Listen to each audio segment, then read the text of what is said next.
you worked on the agency side before going in-house.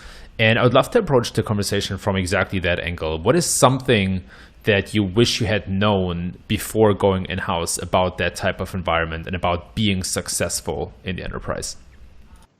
Yeah.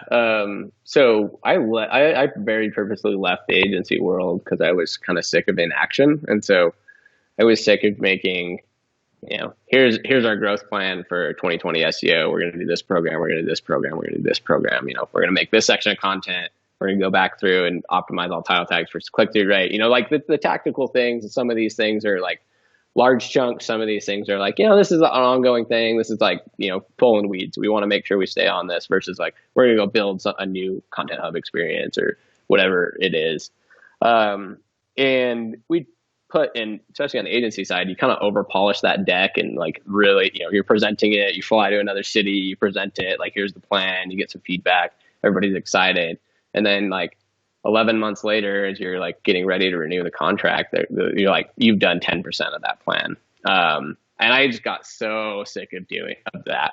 And it's because you deliver things and it's out of your hands. You deliver an idea, a strategy, and that's out of your hands.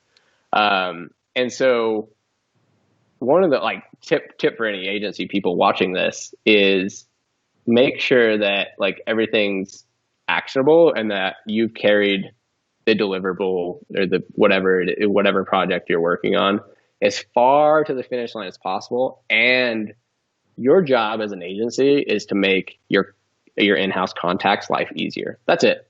That's your job, right? And so if it's if you go to like a technical audit, like I've seen bad technical audits, not really in-house, but like I've seen other agencies' technical audits that we've been like pitching against, for example, back in the agency days. And it's, they'd come through and say like, there's a lot of 302s on your site. And you're like, okay, where do I fix them? Where should they go? And so kind of got to the point where we'd call it like the actionable technical audit of like, make sure, like, if you're going to tell me about something, there better be a next step. If not, don't waste my time with it. And so like making sure you're delivering, like change this to this. And I think that's how I've developed like a really good relationship with the engineering team in Qualtrics and now eventually manage their priorities is like trying to carry the ticket or the request of the user story as far as I can on my own. So don't create a ticket that's like, title tag is missing. Like, okay, what's the engineer going to do about that? Say the title tag is missing.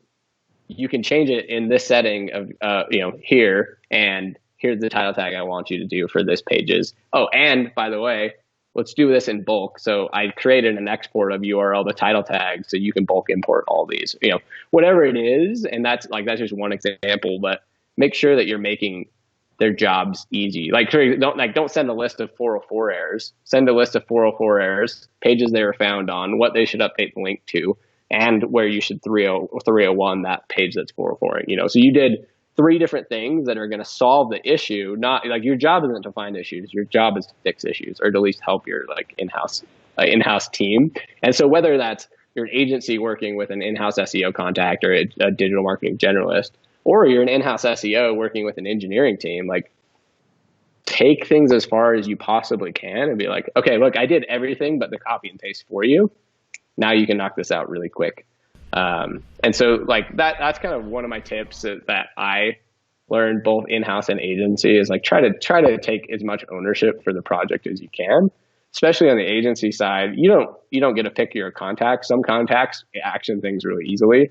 Some contacts will just sit on recommendations and things because they're too lazy to make a ticket, or they don't know how, or they just don't know the right person to go talk to, or or they're busy. There's a lot of different reasons why.